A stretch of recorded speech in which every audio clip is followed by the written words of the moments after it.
이제 어린 왕자가 별을 떠났습니다. 그쵸? 네, 장미와 다투고, 이제 장미의 곁을 떠났습니다. 이제 어린 왕자는 소행성 325호에서 330호 사이에 있는 지역을 여행하게 되었다. 자, 인류님 어서오세요. 반갑습니다. 그러니까 325, 326, 7, 8, 9, 30 하니까 하나, 둘, 셋, 넷, 다섯, 6개. 자, 6개 지역을 여행할 거라는 것을 이제 여기서 알 수 있습니다. 그 중에 첫 번째 별이죠. 325호. 그래서 그는 어떤 일을 찾아보기도 하고 뭔가를 배우기 위해 그 별들을 하나하나 방문하기로 했다. 다른 것을 본다는 건 좋습니다. 이게 그야말로 어찌 보면 인간은 다른 것을 봄으로 인해서 자신이 익숙한 것이 그게 꼭 진리가 아니다라는 것을 깨우치는데 매우 큰 도움이 되는 것 같습니다. 그래서 이제 어찌 보면 우리가 책을 보기도 하고 영상을 보기도 하고 여행을 하기도 하고 다른 사람과 대화를 나누기도 하고 토론을 하기도 하고 하는 것 같습니다. 그래서 내가 내 우물 안에 있었구나, 내가 내 입장밖에 모르는구나 라는 사실을 이해를 하려면 다른 것을 보아야 합니다. 첫 번째 별에는 왕이 살고 있었다. 왕의 별이네요. 보라색 비단과 흰 단비털을 두른 그 왕은 매우 소박하지만 위험 있는 왕자에 앉아 있었다. 소박하다는 것과 위험 있는 왕자라는 것이 같이 공존할 수 있나요? 근데 어쨌거나 해석은 그렇게 되어 있네요. 아마 소박하다기보다 단순하지만 위험 있는 뭐 이런 쪽으로 번역이 됐어야 됐는가 잘 모르겠습니다. 이제 인공지능의 번역이란 것이 꼭 100%가 아니기 때문에 여러분이 번역이 잘못될 수도 있다 이런 점을 염두에 두시고 보세요. 그림을 보니까 뭐 거의 뭐 여기도 아주 작은 별이네요. 그렇죠? 왕의 옷이 뭐 별의 반을 가리고 있습니다. 그만큼 작은 별입니다. 오! 신하가 나타났군. 왕은 어린 왕자를 보자 소리쳤다. 어린 왕자는 속으로 생각했다. 아니 처음 보는 자를 나를 어떻게 자기 신하라고 하는 거지? 웃기죠? 왕에게 세상은 아주 단순하다는 것을 그는 몰랐다. 모든 인간은 곧 신하일 뿐이다. 자, 이거 엄청 재미난 이야기죠. 왕에게는 모든 사람은 다 신하일 뿐인 거죠. 가까이 오너라. 좀 더 잘 보이게. 왕은 누군가에게 군림할 수 있다는 사실에 무척 자랑스러워하며 말했다. 혼자 있으면 누구한테 군림할 수가 없죠. 그렇습니다.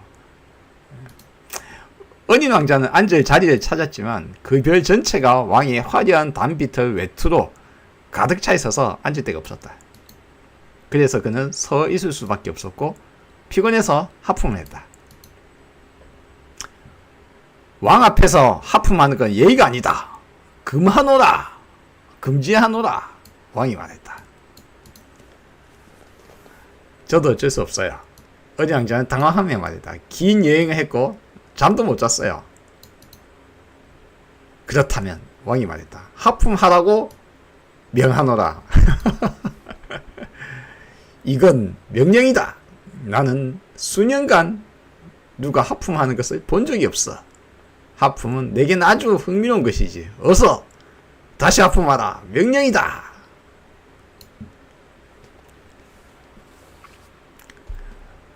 하지만 어린 왕자는 너무 기가 눌려서 도저히 하품할 수가 없었다. 왕이 말했다. 그렇다면 지금은 하품해도 좋고 다음엔 하지 마라.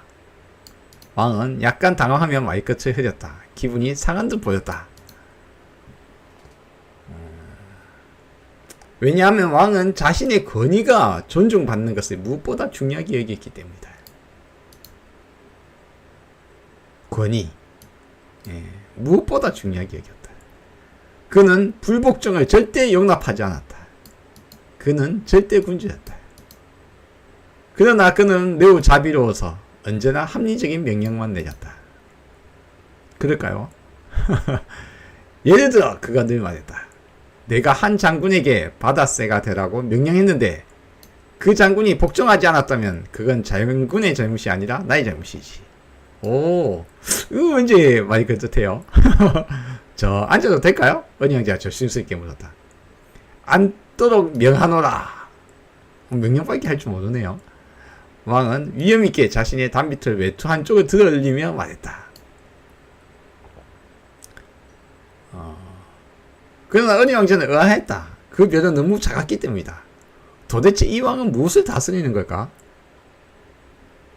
폐하, 그가 말했다. 무리한 질문일 수 있겠지만 질문하라고 명하노라. 왕이 재빨리 말했다. 청재강이네요. 폐하께서는 무엇을 다스리시나요? 은희 왕자가 물었죠. 모든 것을. 왕은 아주 담담하게 대답했다.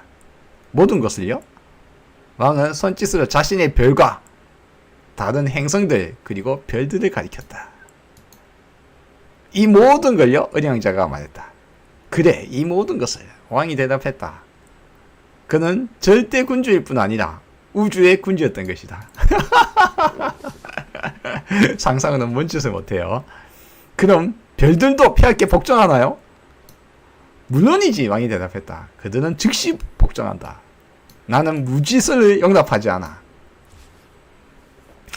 그런 엄청난 권위는 은희 왕자를 놀라게 했다. 만약 그가 그런 힘을 가졌다면 하루에 해지는 장면을 44번이 아니라 72번도 100번도 심지어 200번도 볼 수 있었을 것이다. 의자도 옮기지 않고 말이다. 자신의 배에서 자기가 해넘이를 보려면 의자를 막 옮겨가면서 따라갔어야 됐죠. 그리고 그는 자신이 떠난 조그만 별을 떠올리며 약간 슬퍼졌다.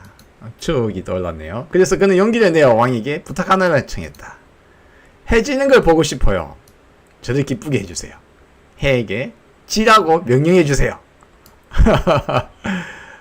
만약 내가 한 장군에게 나비처럼 꽃에서 꽃으로 날아다니라고 명령한다면, 혹은 비극을 쓰거나 바다새로 변하라고 명령하고 그가 명령을 따르지 않는다면 과연 누구의 잘못이겠느냐? 그 장군인가 나인가? 폐하의 잘못입니다. 은희 왕자가 단호히 말했다. 맞다. 그 사람에게는 그가 할 수 있는 것만 요구해야 하지. 왕이 다시 말했다. 권위란 이성에 기반해야 하니까.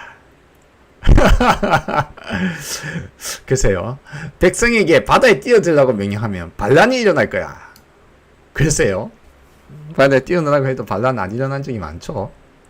나는 내 명령이 이성적이기 때문에 복종을 요구할 권리가 있는 거야. 글쎄요. 진짜 이성적일까요? 그럼 제 해넘이는요? 은희 왕자가 다시 물었다. 그는 던진 질문을 절대 잊지 않는 아이였다. 여기에 반복합니다. 은희 왕자는 질문을 멈추지 않는다. 한 번 한 질문에 답을 얻기까지 계속 질문한다. 이게 중요한 내용이죠. 질문해야 합니다. 최소한 이 책에서 가장 마음에 드는 부분은 질문입니다. 제 입장에서는요. 그래서 질문을 멈추는 것이 사실 가장 비불교적인 겁니다.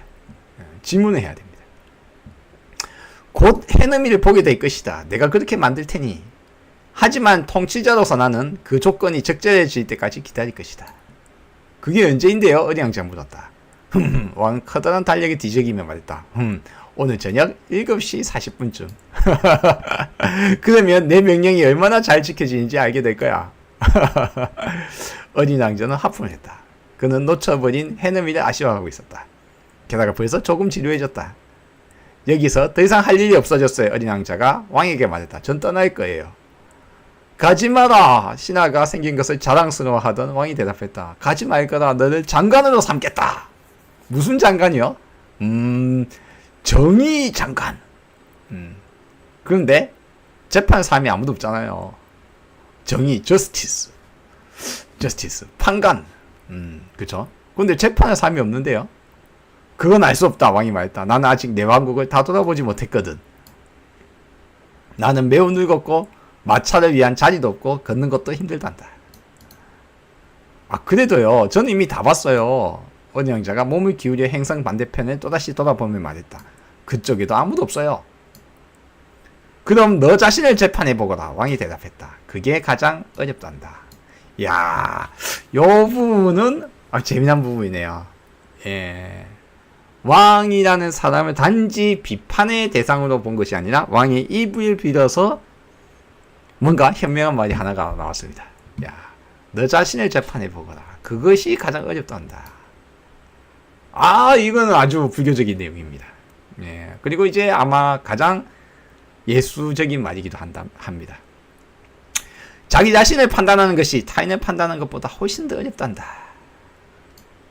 예, 그래서 불교는 자신을 돌아보는 종교입니다. 그래서 기독교는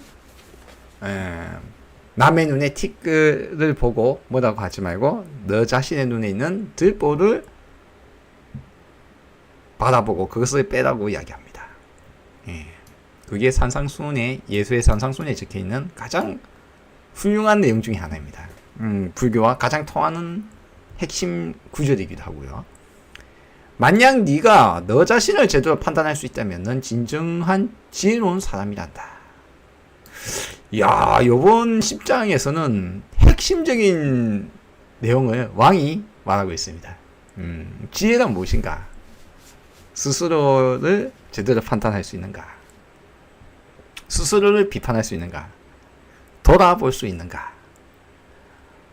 전요, 은양자 말이다. 어디서든 스스로를 판단할 수 있어요. 굳이 여기 살 필요는 없죠. 왕이 말했다. 내 생각엔 이별 어딘가에 늙은 쥐 한 마리가 있는 듯 하구나.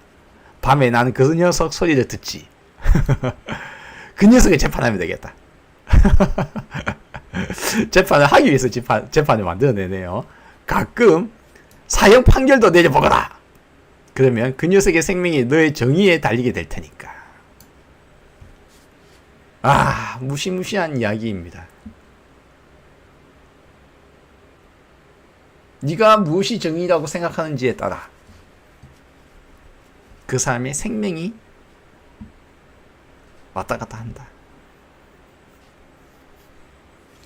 기독교에서 수없는 심판을 합니다.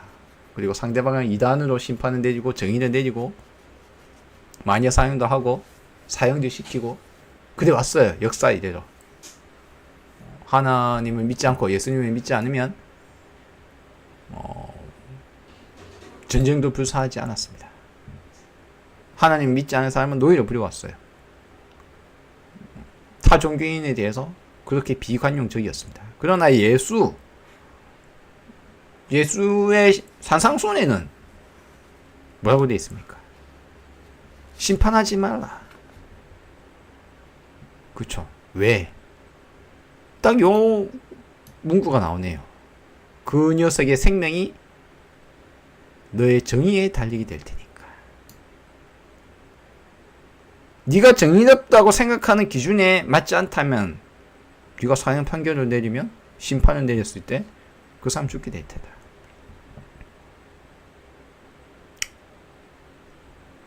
무시무시한 이야기죠.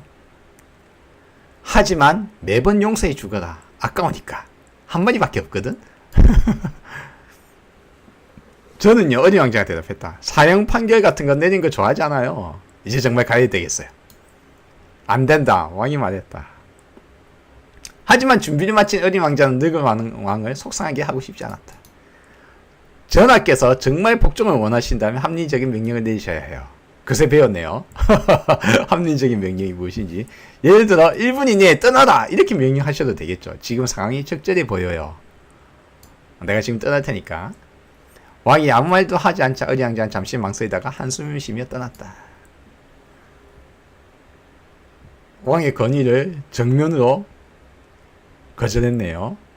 너를 내 대사로 임명하겠다. 왕이 급히 소리쳤다.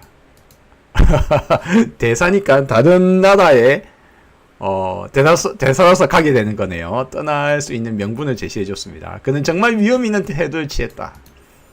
어른들은 정말 이상해. 어린 왕자는 여행길에서 속으로 그렇게 생각했다. 자,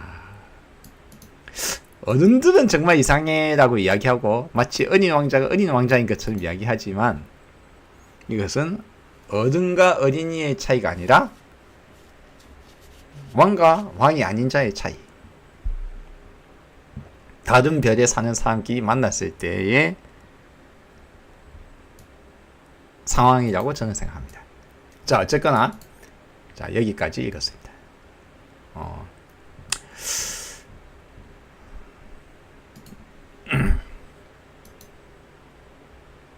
그래서 이제 요번에는 무엇을 얘기하느냐? 권위, 명령, 심판. 모든 인간은 곧 신하일 뿐이다. 그쵸? 요번 장에서 제가 뽑아본 단어들과 뽑아낸 문장, 단어 3개와 문장 하나를 뽑아봤습니다.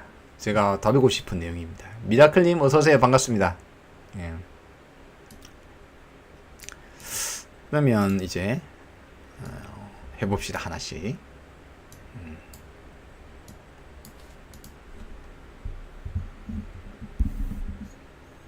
미라클님이 걸리버의 연기도 그렇고 돈키호테도 어린 왕자도 그렇고 모든 명저들의 공통점은 비유인 듯해요. 선소와 불경도요. 그쵸. 비유가 많죠. 상징성을 많이 내포하고 비유를 하고 그랬습니다. 자, 권위, 심판, 명령. 권위, 명령, 심판.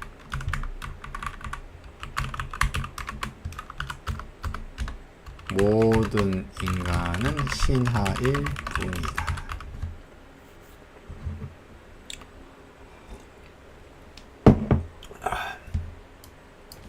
그럼 문장 하나부터 먼저 합시다.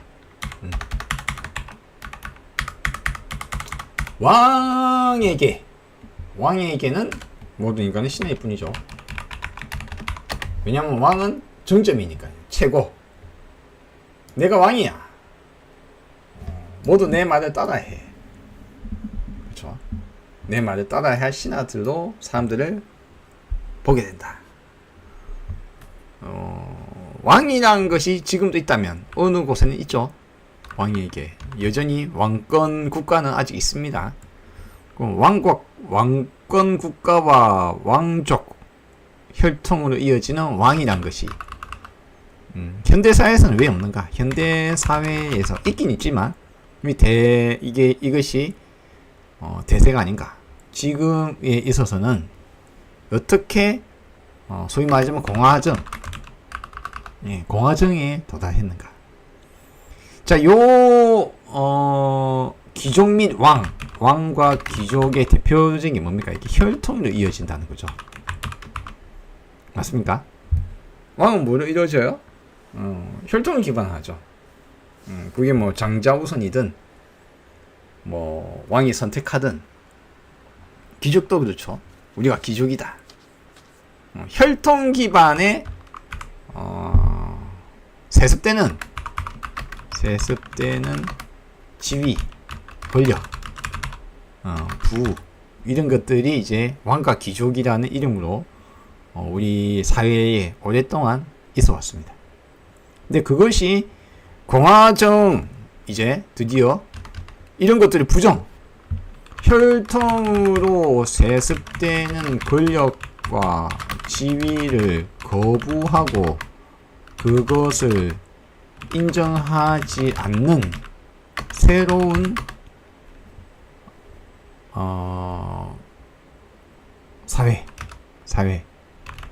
새로운 사회 이것이 언제쯤 부러졌습니까? 대표적으로 우리가 많이들 들어보았던 프랑스 혁명 1789년쯤인가요? 프랑스 혁명도 그렇죠. 그러니까 이제 프랑스 혁명 이전에도 이미 프랑스 같은 경우 왕들 또는 이 유럽 국가들 많은 유럽 국가들은 덜덜덜 떨었습니다. 무엇에 우리 국가에 혁명이 벌어지지 않을까. 왜냐면 다른 국가 대표적으로 어디입니까? 미국 같은 경우죠. 미국도 공화정이죠. 왕과 귀족을 인정하지 않잖아요. 그러니까 미국 같은 국가가 영국과 독립전쟁을 하고 있을 때 프랑스가 미국을 도와주기도 합니다. 전쟁에. 왜냐하면 영국과 프랑스가 서로 굉장히 사이가 좋지 않았기 때문에 영국 보고 뭐 돼버리라고 해서 미국을 도와주기도 합니다. 예. 그런데 프랑스 왕의 입장에서는 이 공화정과 그러한 문화, 그러한 개념이 널리 퍼지는 것을 두려워하고 있었어요. 이미 프랑스뿐만일까요? 각종 왕들이 지배하고 있던 수 없는 유럽 사회가 이와 같은 공화정을 두려워하고 있었습니다. 예. 결국 이제 프랑스 혁명 같은 경우를 하면서 이제 왕족이나 귀족들의 목을 치고 피해 혁명이 벌어졌었죠. 그래서 이제 프랑스 같은 경우는 이제 왕이 없죠. 영국 같은 경우는 이제 유명무실하지만 그래도 완전히 없애지는 않고, 예, 그 프랑스 혁명 같이 완전히 뒤엎어버리는 혁명을 하진 않았지만 어쨌거나 또 공화정이라는 이 주변 국가의 영향을 받아서 이제 어회 제도로 바뀌게 됩니다.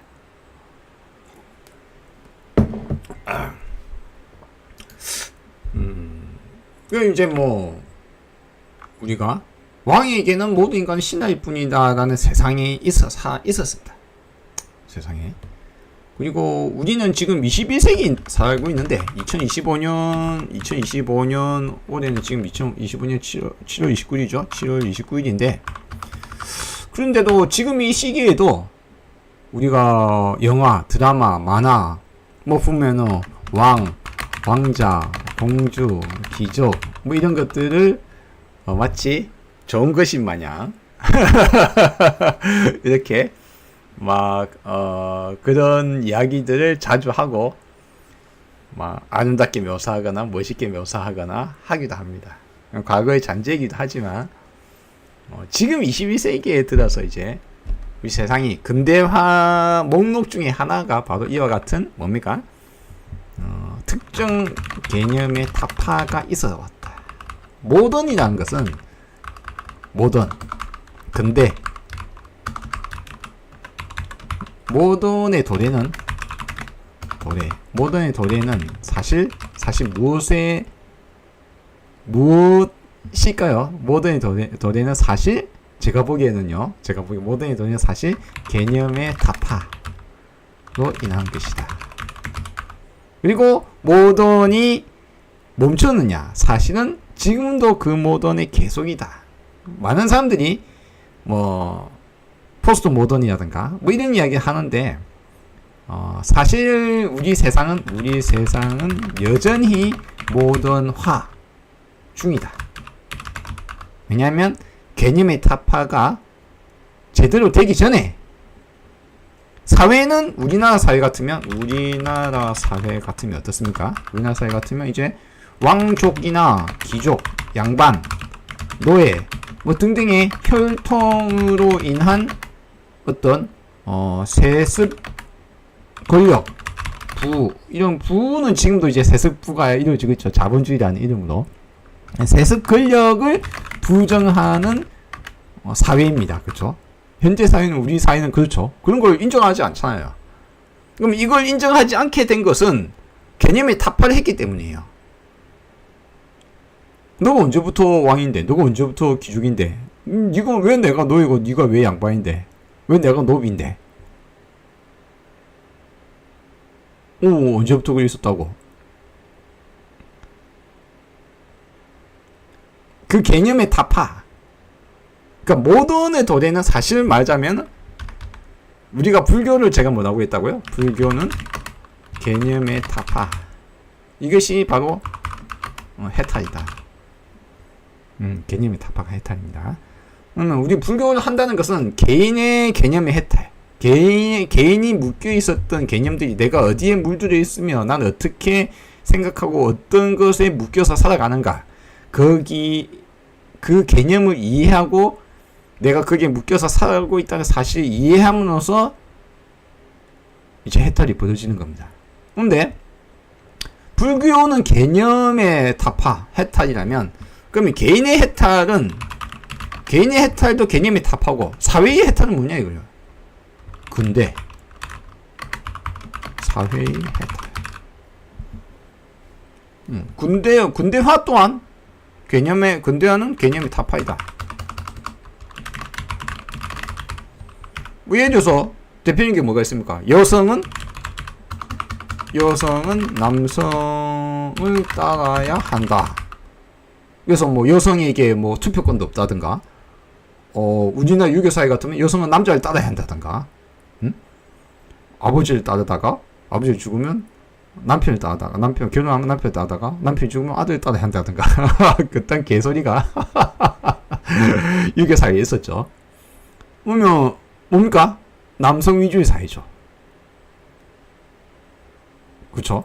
근데 그 개념이 타파되면 됩니까? 남녀 평등이라는 어떤 새로운 문화, 개념, 이런 것들이 등장하죠. 그럼 이제 뭐 처음부터 그러면 모든 게 됐을까요? 여성에게 참정권도 주지 않고 투표권도 주지 않았던 것이 얼마 전입니다. 얼마 안 됐어요. 세상에 그와 같은 변화. 그럼 또 그 다음에 또 뭡니까 이제? 그러면 노예 해방은 뭐 이게 오래된 겁니까? 이거 얼마 안 됐어요. 그러면 이제 뭐 우리가 일종의 뭡니까? 인종 차별, 레이스, 인종 차별, 황색이라든가 혹은 뭐 흑색이라든가 백색이라든가 누리끼리 하다든가 뭐 어떤 색깔이라든가 키가 어떻든가 종족적 특징, 인종에 대한 차별은 지금도 여전합니다. 그러나 그것이 잘못된 것이라는 개념이 나오기까지는 어떻습니까? 그럼 인종 간의 차별은 왜 했고 그것은 옳은 것인가? 그런 것이 어떻게 됩니까? 기존 개념. 그 개념을 타파해야 돌아오는 새로운 개념들이죠. 제가 이제 말씀드리고자 하는 거는 대한민국 사회 같은 경우, 대한민국 사회. 지금 이게 글자가 제대로 나오나? 대한민국 사회 같은 경우는 어떻습니까? 대한민국 사회 같은 경우 급격하게 들어왔어요. 어떤 것이 좋습니까? 근대화되어 있는 외국 사회를 보고 이제 급격하게 이제 변화를 겪습니다. 그쵸? 변화를 겪는데, 근데 21세기 대한민국은 보면요. 그러면 근대화라는 것이 무엇인가? 개념의 타파라고 말씀드렸는데, 개념의 타파를 지금도 하고 있느냐? 여러분, 우리 대한민국 사회가 개념의 타파를 지금도 하고 있을까요? 물론 어느 쪽에서는 하고 있습니다. 그러나 또 다른 개념 속에 짓눌려 살아있고, 이렇게 해야 되고 명령에 따라야 되고 권위 있어 보이는 삶의 말에 약하고 돈 있는 삶이 밑에 삶을 노예처럼 부리고 있죠. 그러면 그런 개념의 타파를 하려면은 근대화를 계속해야 되는 거예요. 모던이 대한민국 사회에 제대로 정착되었는가? 그렇지 않다. 우리는 프랑스와 같이 피해혁명을 직접 하진 않은 사회다. 직접적으로 그 개념에서 타파를 하기 위해서 어떤 일을 겪었는지 그걸 직접 겪은 사회가 아니다, 우리나라. 어쩌다 보니까 여러 가지 이유로 그냥 갑자기 그러다 보니까 어땠습니까? 지금도 그래요. 내가 가끔 가다가 깜짝 놀랄 때가 있어요. 한국 사회에 오래된 유교 문화나 기존 사고를 벗어나지 못한 사람들. 니 이름이 뭐니? 선배를 만났어요. 나이 든 사람 만났어요. 술자리에 앉았습니다. 그래, 이름이 어쩌다고? 윤정만입니다. 그래. 무슨 윤씨야? 파평윤씨입니다. 그러니까, 파평윤가입니다. 그러니까, 그래? 그래? 양반이지. 정말 제가 어릴 때는 이걸 잘 모르고 그냥 그런가 보다 그냥 뭐 넘어갔어요. 잘 모르니까. 거기에 대해서 비판적 사고를 못하고. 이제 최근에 이제 이 말 들으면 그 자리에서 바로 앞에서 말합니다. 아, 제발 좀 그런 말 하지 마세요. 그러면 상대방 기분 팍 나빠져요. 선배라고 앉아있는데, 나이 든 사람이 앉아있는데, 내가 이해해줄 수는 있을 거 아니에요. 아, 뭐, 웃으면서 그냥 이해해줄 수. 근데, 이제 요즘 제가 그냥 잘 못 들어요. 잘 못 듣는 좀 나쁜 병이 생겼는데,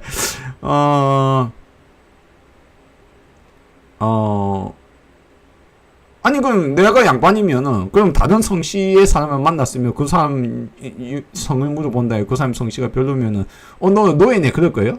너비 출신이네, 그럴 거예요? 너 양반 아니고 서민이야, 그럴 거예요?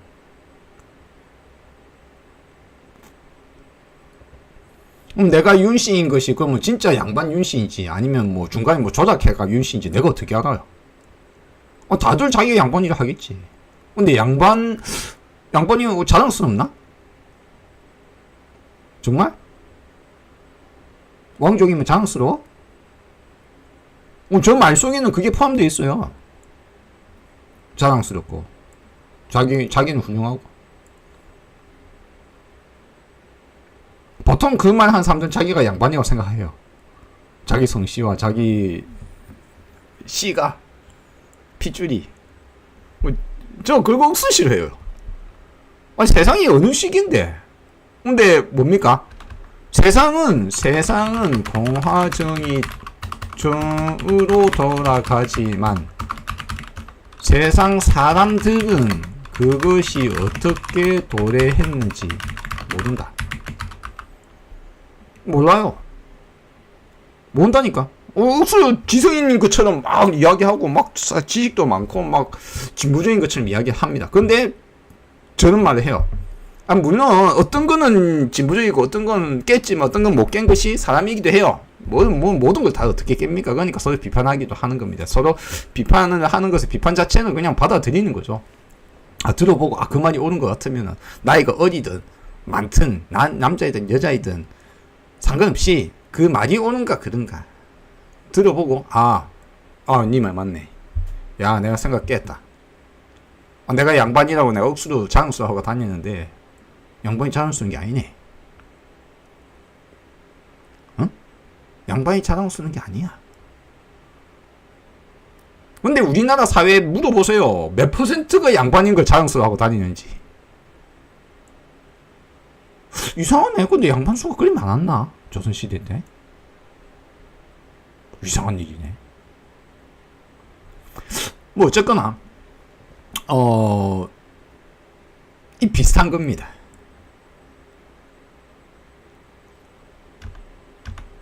근대라는 것은,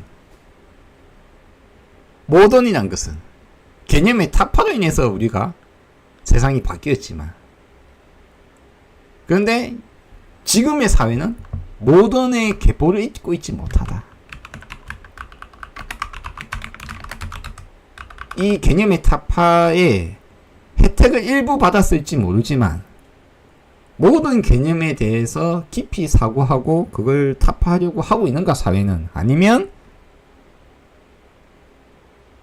일부만 걷어내고 다시 새로운 왕, 새로운 명령, 새로운 건의를 만들고 거기에 안주하고 있는가?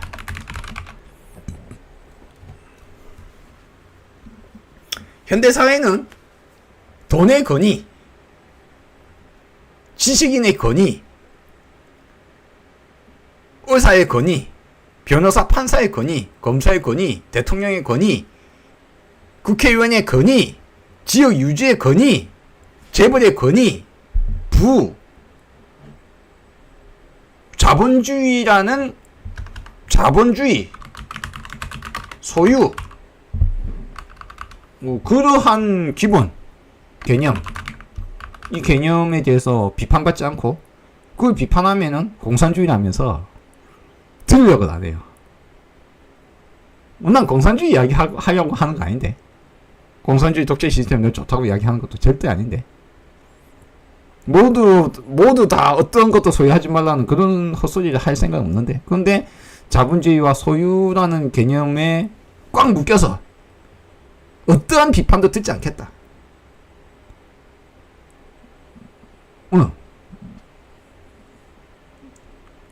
그리고 아이들 교육은 지문의 교육이 아니라 지문을 던져야 되는데, 어떻게 바꿀 것인가? 이게 세상 지금 이건 옳은 것인가? 지문 안 받아요. 외우길. 믿고 외우고 시키는 대로 명령에 따라 이것이 옳고 저것이 그러니까 이렇게 하지 말고 저렇게 하면 안 돼. 명령에 따라. 우리는 자유민인가? 근대화되어 있는 사회를 살고 있는가? 아니면 여전히 우리는 신화로 살아가는가? 우리는, 대한민국의 대부분의 국민은, 혹은 세상의 많은 사람들은 80억 인구 중에 몇 퍼센트가 질문 던지는 거야. 이 사람들은 대부분이 신하로서 살아간다. 명령에 따라서 권위에 약하다. 왜? 여러분이 받는 교육, 시스템, 사회, 그런 것들이 모두가 다 뭡니까? 어떤 것을 지지하고 거기에서 반대하는 것에 대해서 결코 용납하지 않기 때문에.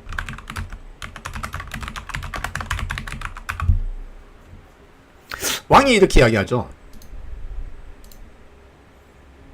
왕이. 여기는 뭡니까?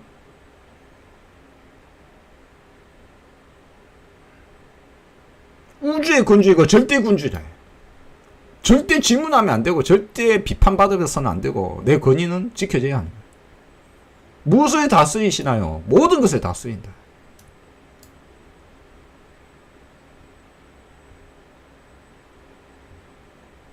그는 불복종을 절대 용납하지 않는다. 질문을 바라지 않는다. 의문을 바라지 않는다. 명령에 따라야 된다.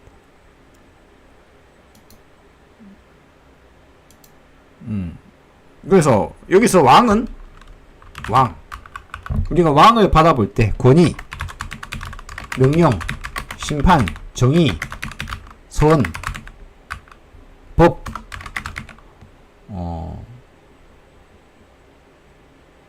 그런 것들이 질문의 대상, 비판의 대상, 사유의 대상, 관찰의 대상으로서 허용되는가? 왕이라는 이름이지만 사실 왕은 왕이 아니라 사실 권위입니다. 권위. 그게 혈통의 권위든 돈의 권위든 사실은 권위입니다. 권위. 권력, 권위, 정의 따라야 하는 것. 우리는 명령에 죽고 명령에 살아갑니다. 이렇게 해야 돼. 여러분이 어렸을 때 부모의 권위, 부모의 명령을 따르다가 학교나 여러분이 사회 속에 살면 이웃 어른이나 모든 것으로부터 여러분은 억압받고 권위에 굴종하라고 교육을 받습니다.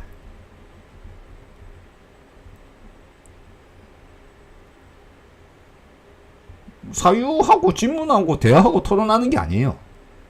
여러분 토론해 본 적 있어요? 자본주의 사회는 옳은 것인가? 화폐 시스템은 어떠한가? 인플레이션은 왜 일어나는가? 왜 부익부는 갈수록 심해지는가?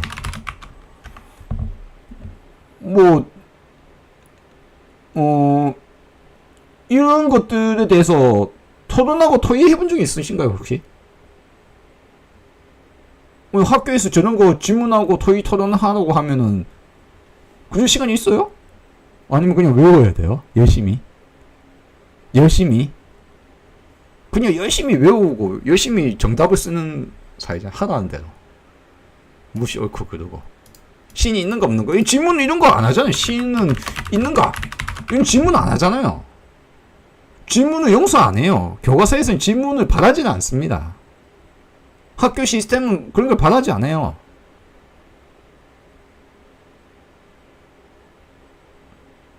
그리고 어른이 되었다고 생각합니다.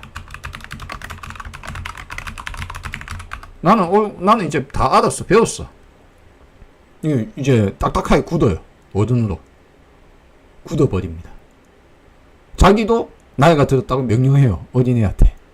자기보다 나이 적은 사람한테. 이것이 옳다고 명령합니다. 믿으라고 합니다. 따라야 한다고 합니다. 명령에 불복종하면 화를 내거나 불이익을 주거나, 니는 왜 그렇게 하니? 남들 다 다른 대로 안 하고 왜 니 혼자 딴 생각하니?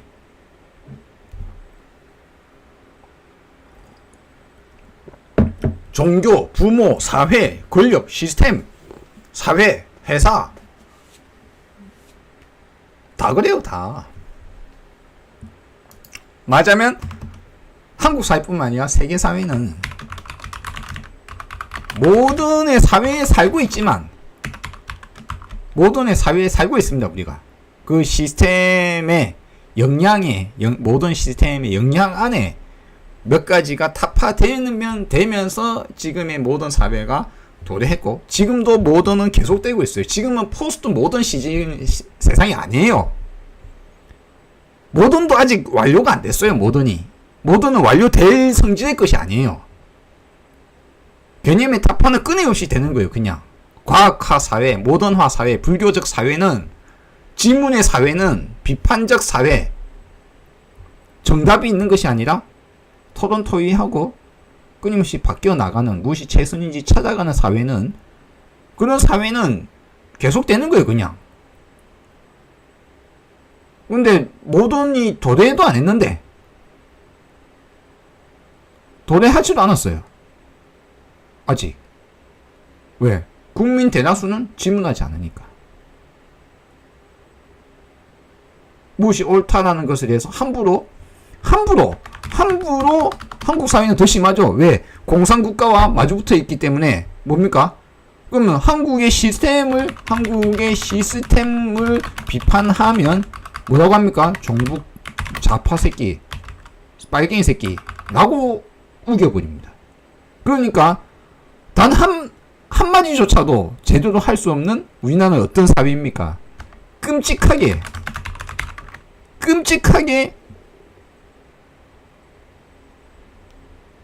무비판 사회, 끔찍한 명령의 사회, 끔찍한 권위의 사회, 함부로 질문하지 못하는 사회, 토론 토의할 수 없는 사회, 단단하게 굳어버려서 미혹에 빠져있는 사회.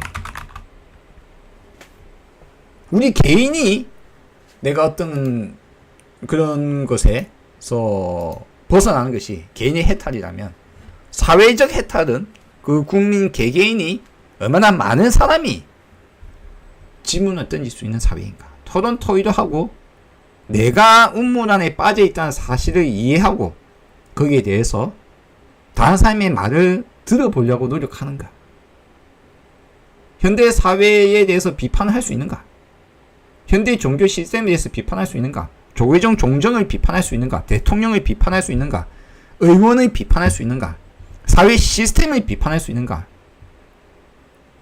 근데 여러분 대부분은 그거 비판하면요, 대부분 욕만 먹어요.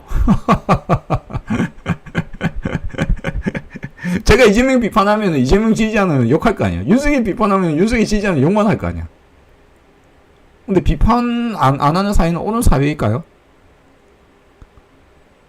과연 이재명은 모든 것을 옳은 일만 할 수 있을까요?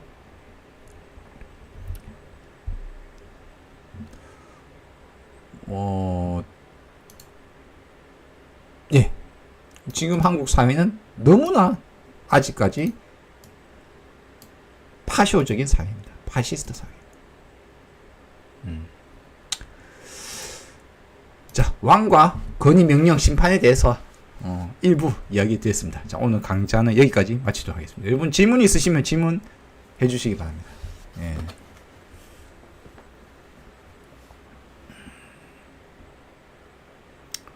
예, 응님이 자유로운 담론화가 이루어지지 않는 한국 사회입니다. 그렇죠? 예. 지금 한국 사회가 자유롭기 힘들죠.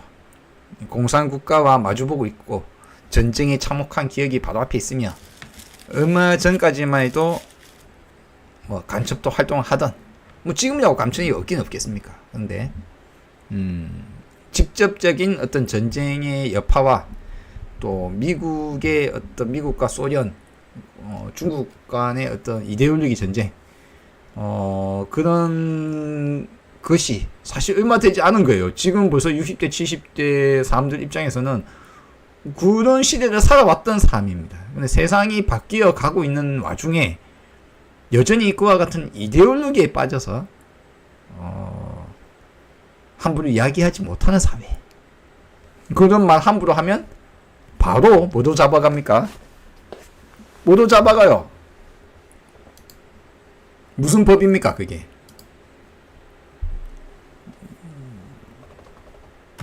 법으로서 함부로 사회 시스템을 비판하지 못하게 만들어둔 사회. 그 법이 없어져야 됩니다. 최고의 악법이에요.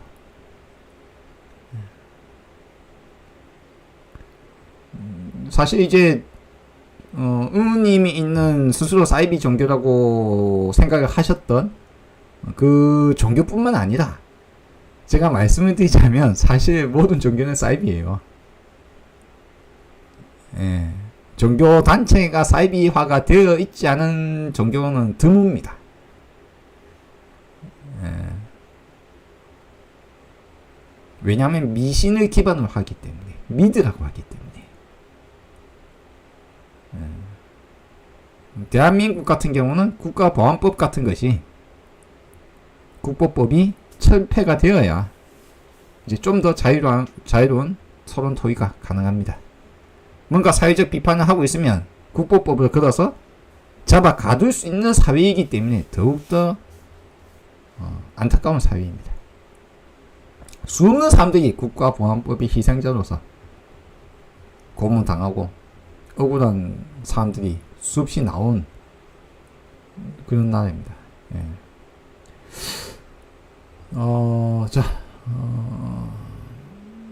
교묘한 형태의 수뇌부에 대한 우상 숭배를 하고 있지만 본인들은 하나님을 섬긴다고 이해하고 있죠. 하지만 사실상 하나님을 섬기는 것과 수뇌부를 섬기는 것을 구분할 수 없다는 게 맹점입니다.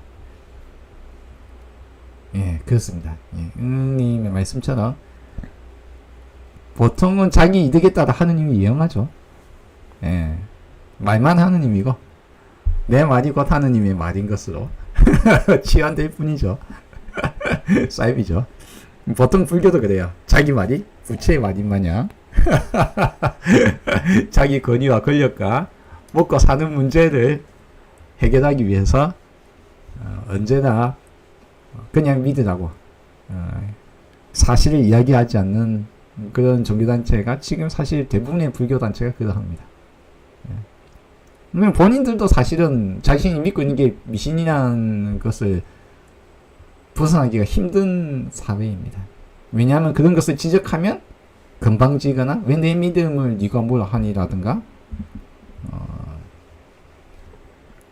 뭐 그렇기도 합니다. 사실 다른 한편으로는 뭐 인간의 어떤 괴로움, 아픔, 바라지 않는 어떤 것에 대한 방편으로서 과거에 작동해왔었던 것들에 대해서 어찌 보면 또 너무 냉곡하게 있는 그대로 말하는 것이 아닌가 싶기도 합니다만 저 같은 사람도 있어야 돼요. 세상에는 있는 그대로 말할 수 있어야지. 예.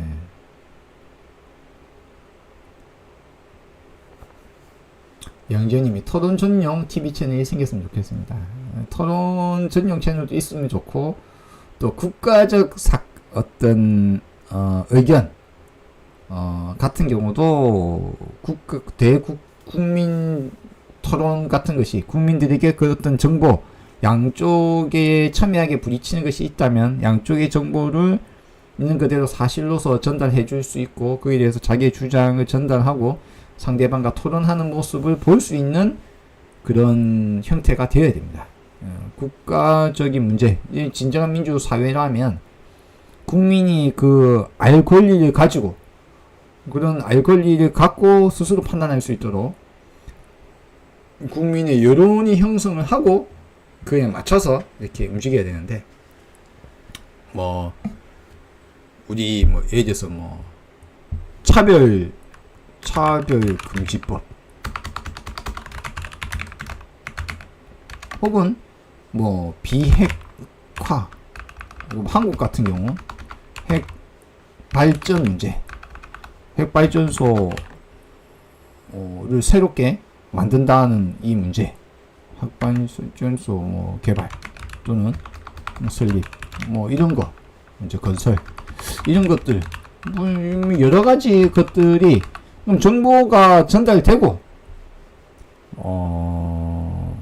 해야 되지만, 많은 부분은 여전히 대부분의 국민은 그에 대해서 올바른 정보조차도 못 받고 있고, 그런 것이 토론이 되고 그것을 국민들이 보고 그래서 국민 투표에 붙여지고 이런 모습이 있어야지 진짜 민주주의 사회지만, 지금은 뭡니까?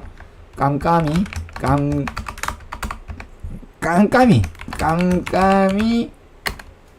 투표. 누구에 의한 깜깜이 투표입니까? 깜깜이 투표. 누구에 의한 깜깜이 투표? 예. 국회 의원들의 깜깜이 투표. 내가 뽑기는 특정 국회의원이 뽑혔는데, 우리 동네에서 뽑혔는데, 그 국회의원이 우리 국민의 의견을 따른 건지, 그냥 지 이득과 지 생각에 맞춰서, 또는 어떤 법에 대해서는 공부도 안 하고, 발의자의 이름을 올렸는데, 주요 발의자에다가 자기 이름도 들어있는데, 그 법을 발의를 했는데 네 이름 들어가 있네. 니 왜 그거 했니? 하면 아이고 죄송합니다만 나는 그거에 대해서 잘 모르고 그냥 하라고 해서 발의했어요. 그게 말입니까? 근데 그런 일이 수두룩해요. 수두룩합니다. 우리가 판사, 대법원, 우리 보니까 대법원에서 뭐 수만 건의 대법원에 올라오는 문건들 처리해야 되는데 그거 다 읽어볼 시간이 없다 이거. 대법원 겨우 10명밖에 없으니까. 뭡니까? 그럼 너그 맘대로 그냥 판단하고, 어떤 거는 그냥 막 판단도 안 해삐고 몇 년은 내버려두고, 어떤 거는 지 맘대로 그냥 갑자기 며칠 만에 그냥 판단해삐고 해버리잖아요. 뭐예요? 권력과 뭘 갖고 제대로 읽어보지도 않고, 사법 개판이라는 것이 이번에 밝혀졌고, 사법이 개판이었던 건 옛날부터 말해왔지만 이번에 수없이 밝혀졌죠. 사법 개판이다. 판사 개판이다. 대법원 개판이다. 근데 그러면 국회는 설립은, 입법은 그럼 제대로 되고 있느냐? 입법 의원들은 과연 모든 법을 제대로 공부하고 그래서 토론하고 해서 결정을 하느냐? 아니면 그냥 정치적으로 결정이 되거나, 나는 모르는데 하라는 대로 시키거나, 그냥 발의자의 이름 올려져 있는데 난 그 법이 무슨 법인지 잘 모른다거나.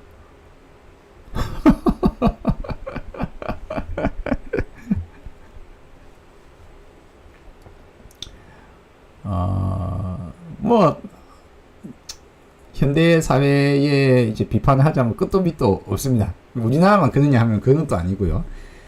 이제 기존의 우리나라가 다른 나라의 어떤 그 사회 시스템이나 제도나 문화 이런 것들을 이제 많이 답습을 해서 이렇게 살아왔다면, 이제는 스스로 앞으로 나아가려면 어떻게 해야 될까요? 비판하고 토론토의하는 문화가 성립되어야, 정보가 공유가 되어야 좀 더 민주사회, 좀 더 근대화 사회, 그리고 이제 앞서 나가는 선진 사회의 모습이 되려면 사회의 해탈이 필요하다. 개인의 해탈 동반하는 개개인이 질문을 던질 수 있는 사회. 권위에 굴하지 않는 사회. 교수나 종교의 장이나 뭐 목사나 스님이나 어디 뭐 종정이나 뭐 대통령이나 국회의원이나 뭐 전문가라든가 그런 권위에 교과서의 권위에 굴하지 않는 거예요. 질문을 던질 수 있는 사회, 비판할 수 있는 사회, 토론 토의할 수 있는 사회. 이제 왕과 관련된 거는 사실은 저게 심판 문제, 정의 문제 이런 것들이 있지만 오늘 요거까지는 안 갔어요. 예, 그건 뭐 예전에 자주 이야기 드렸는데 무엇이 정의인가, 무엇이 법인가, 무엇이 옳은 것인가, 선악이 절대적 선악이 존재하는가 이런 이야기 앞에도 조금 했었죠. 예. 얼마나 위험한가, 내가 옳다고 생각하는가. 내가 옳다고 생각할 수도 있어요. 근데 내가 잘못될 수도 있다라는 전제를 깔지 않으면 그 권력과 그 권위와 그 명령이 그야말로 누군가를 화형시키고 누군가의 목을 치고 누군가를 노예로 만들고 누군가는 미사일을 쏘고 화형시키고 하는 겁니다.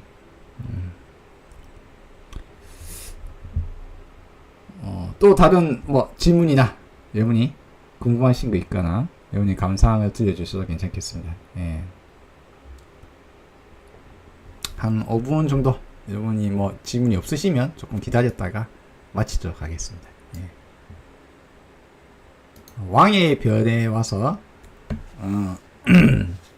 어린 왕자와 왕의 대화가 재미난 내용을 많이 담고 있었습니다. 그래 사실 이런 부분 지금 앞에도 말씀드렸다시피 자신을 심판하는 것이 가장 어렵다. 그리고 이것을 하는 것이 지혜로운 것이다 라고 이야기하는 왕의 말이 있었죠. 사실 왕의 말로 이름을 빌려서 요 부분 요 두 가지 내용은 이거는 거의 직결로 이것이 바로 불교와 기독교의 핵심이다. 질문하는 것. 나에게 스스로의 개념에 대해서 스스로 질문하는 것. 내가 이렇게 생각하고 있는데 그것은 옳은 것인가? 그건 어디에서 왔는가? 나라고 생각할 때 나는 무엇인가? 나는 이것이 좋다고 생각했는데 그럼 나는 왜 그걸 좋아했는가? 그거는 어디서 생긴 거지? 내가 이것이 옳다고 생각, 내가 이것이 좋다고 생각하는데 그건 어디서 온 거지? 그 경험은 어디서 온 걸까? 그건 과연 오는 것인가? 그건 바뀌지 않는 것인가? 그걸 하면 과연 행복한가? 자, 스스로에게 질문하는 것. 내 눈에 대듣보, 내 눈에 색안경이 끼어 있다는 사실을 이해하고 내가 괴롭다면 나는 왜 괴로운가에 대해서 이해하고 내가 지고 있는 것이 추구하고 있는 것이 무엇인지 허상을 추구하고 있는 것은 아닌지 그걸 이제 바라보는 것이 기독교 산상수훈의 핵심이고 불교의 8개 성경의 핵심입니다. 그리고 그것이 사실 부처님과 예수님의 핵심이에요. 그게 가능해야 어떻게 됩니까? 이것이 가능해야 이제 기존의 권위 나누고 이것이 옳고 니는 적이고 우리는 아군이고 하는 것이 아니라 자비와 박애가 가능하려면 어찌해야 됩니까? 남과 우리는 나누고 가두고 믿고 믿지 않는 것은 나쁘고 따르지 않는 것은 나쁘고 차별하고 나누는 것에서 자비와 박애, 관용 이것이 가능하려면 다른 대로 관용을 하려면 어떻게 해야 되는가?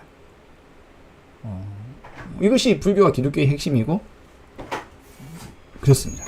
믿는 것이 불교 기독교의 핵심이 아니에요. 예수님과 부처님의 핵심은 자비와 박애에 있고 그것은 관용이 가능해야 가능한 일입니다.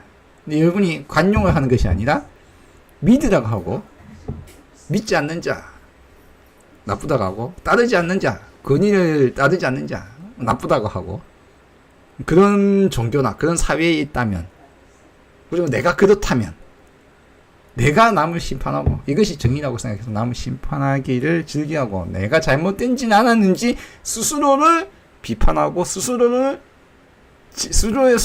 질문을 계속 던지는 하심이 되지 않으면 내가 우물한 개구리라는 사실을 깊이 이해하지 않으면 그러면 어떤 일이 벌어지는가? 그러면 내가 왕이 되는 거야. 내가 왕처럼 행동한다. 권위와 명령과 심판을 하려고 한다. 나는 왕이 아닌데, 나는 신이 아닌데, 내가 정답이 아닌데 마치 내가 정답인 것처럼 행동합니다. 자, 여러분 뭐 다른 질문 없으신 것 같으니까 오늘 여기서 시간을 마치도록 하겠습니다. 오늘도 들어주셔서 감사하고 또 참여해 주셔서 감사합니다.